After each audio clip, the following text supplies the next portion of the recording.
Welcome everyone to our first official Provo Municipal Council meeting in our new chamber. It is Tuesday, August 23rd at 5:35 p.m. Meetings of the Municipal Council are being held in hybrid fashion. That is, members of the public can continue to view council meetings on YouTube and Facebook, or they may attend in person in the council chamber and at the Provo City Center. I remind participants to mute your microphone when not speaking. With us today, we have council members Whipple, Hoban, Hanley, McKay, Shipley, Fillmore, and Councilor Ellsworth will be joining us shortly. She is here with us. All right. We've also got our mayor, Michelle Kafusi, and various members of council staff as well. And we want to thank them for helping to make these meetings happen and successful. It wasn't just them, it was many people involved, and they've done a great job getting this room ready for us. And of course, the mayor and her team building this amazing building.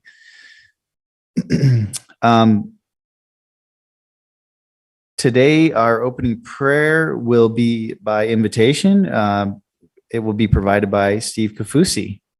Thank you, Steve. Come on up to the podium and you'll say our opening prayer for us. You were voluntold by your lovely wife.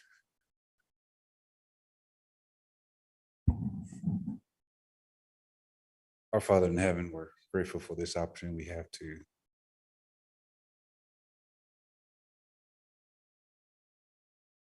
some opportunity that serve the people of Provo. That's a blessing. They will always and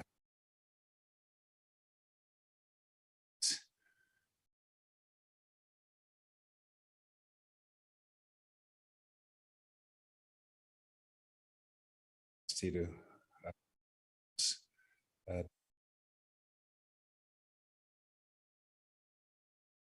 in this we ask in Christ, amen. Thank you, Steve. Appreciate that. The Pledge of Allegiance today will be provided by Councilor Shipley.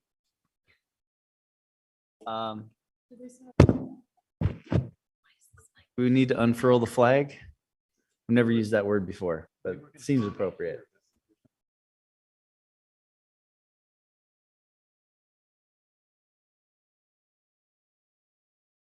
Thank you, Scott.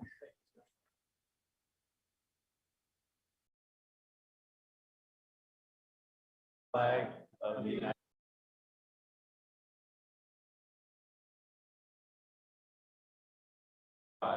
States.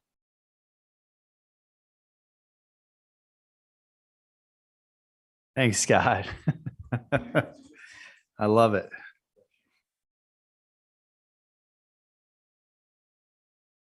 So I want to okay. All right, we're going to go ahead and pause. The audio is not working on Zoom.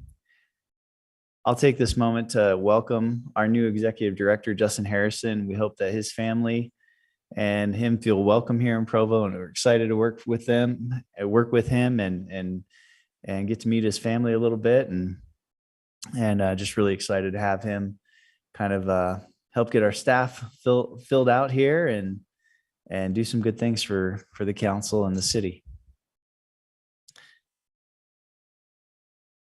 I guess we'll hold off on the public comment preamble in case there are participants online.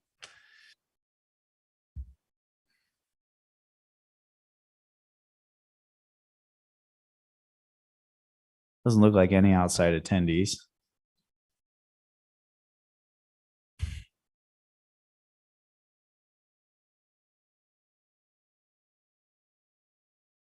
Well, no, because they can't hear.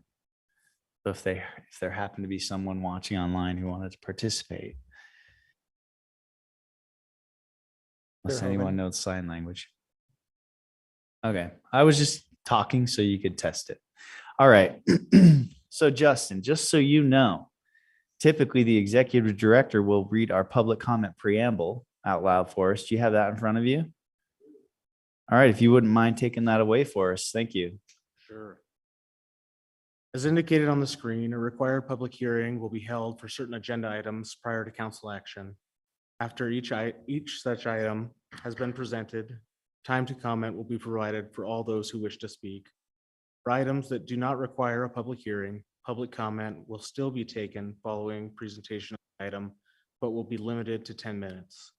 At this time, up to 15 minutes have been set aside for an open public comment period, which is intended to allow comment on matters that do not appear on the agenda.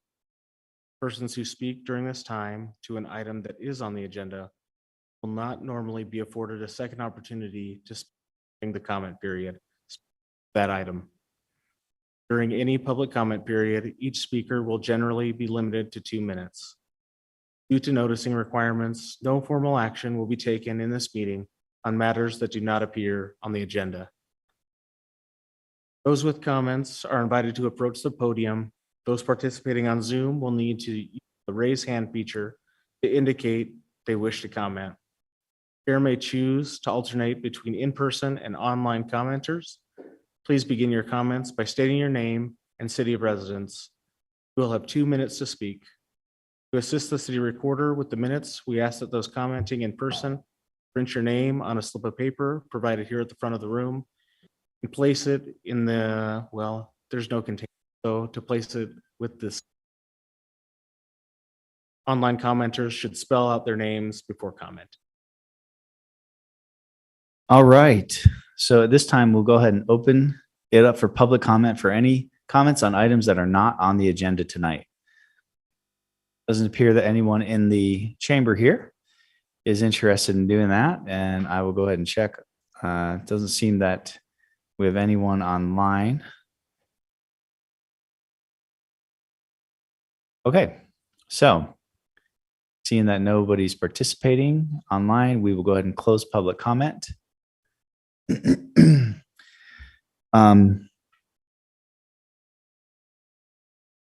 So we have a consent agenda item.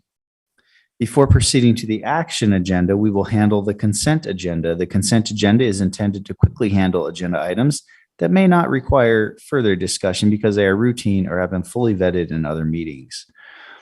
Our first item is a resolution appointing an individual to the Civil Service Commission. Do any council members wish to remove any item from the consent agenda?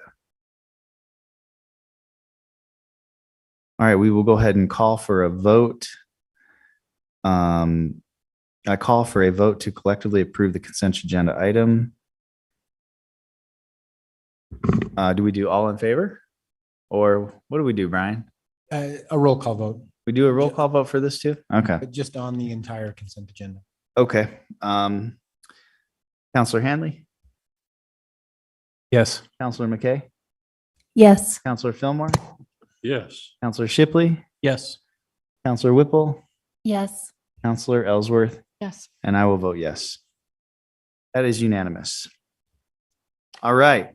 Now, the only agenda we have on our item tonight is an ordinance amending the zone map classification of 0.95 acres from Pro R22 zone to the LDR low density residential zone for property located at 193 West, 4800 North to allow for a 6-unit townhome development in the Riverbottoms neighborhood. This will be presented by Aaron Ardmore, who's a planner, and also presented it at the work session. So we have discussed this prior. Welcome, Aaron. Thank you. So just to recap, this might be repeating some of the things that were mentioned in the work session today, but the history of the property here at 193 West, 4800 North is prior to in 2008, the parcel was part of the rezone for the Hollows at Riverwoods Apartments, that Pro R22 zone. Later in 2014, structures on the property and to the east of the property were demolished to make way for the development plan for this Pro zone.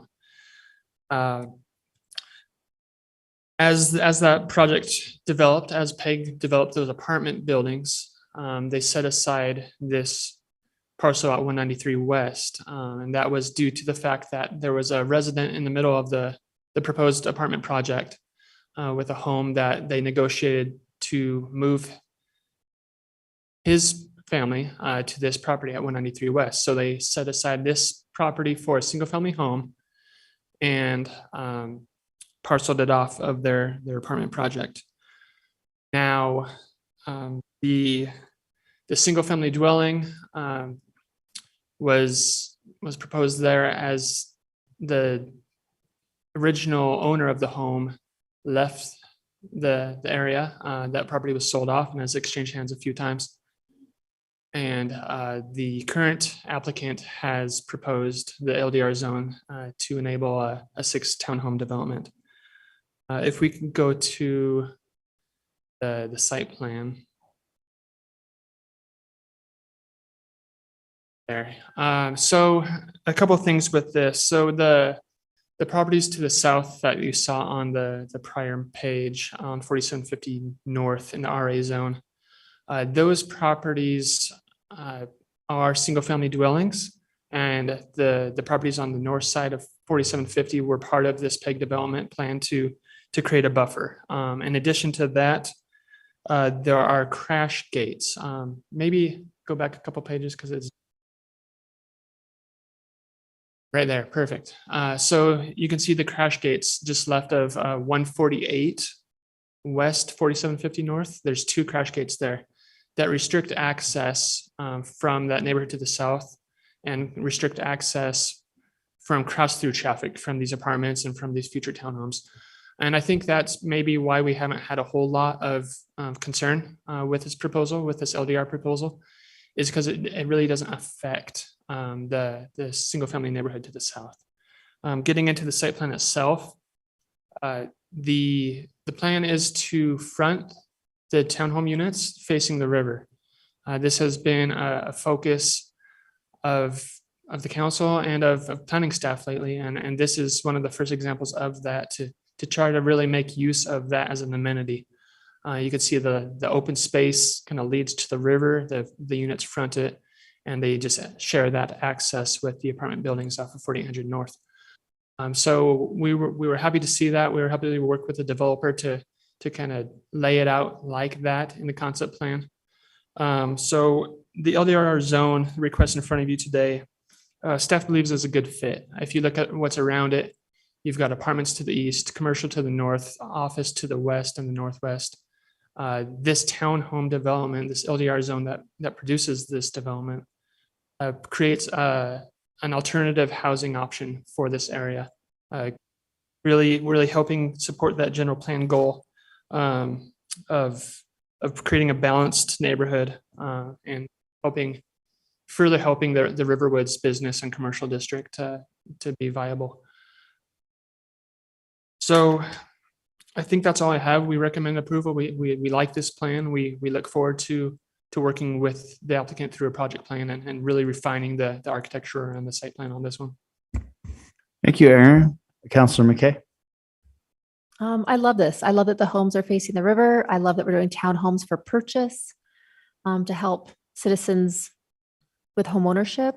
What is the parking that's set up? Is it like 2 in a garage and then 2 could be in the driveway? So like up to 4? Exactly. So each unit has 4 off-street spaces, which is more than what the code would require for each unit. So Great. we enjoyed that as well. What about, were there any neighborhood comments? Do we have any comments from the neighborhood meeting, or you did say a neighborhood meeting occurred, right? Yeah, it occurred last February. There wasn't really any concerns or comments that were of note. They thought that the comments on Open City Hall thought the LDR zone was a good fit for the spot. Additional comments or questions? All right. Thank you, Aaron. We'll open up this item for public comment. Anyone in the chamber would like to speak to this item? Make a comment? How about online? Doesn't look like it, so we'll go ahead and close this item. Public comment on this item. And we'll bring it back to the council for discussion. Councilor Ellsworth.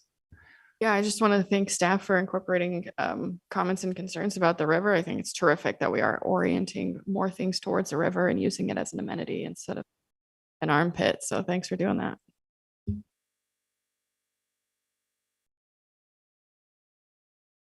Thank you.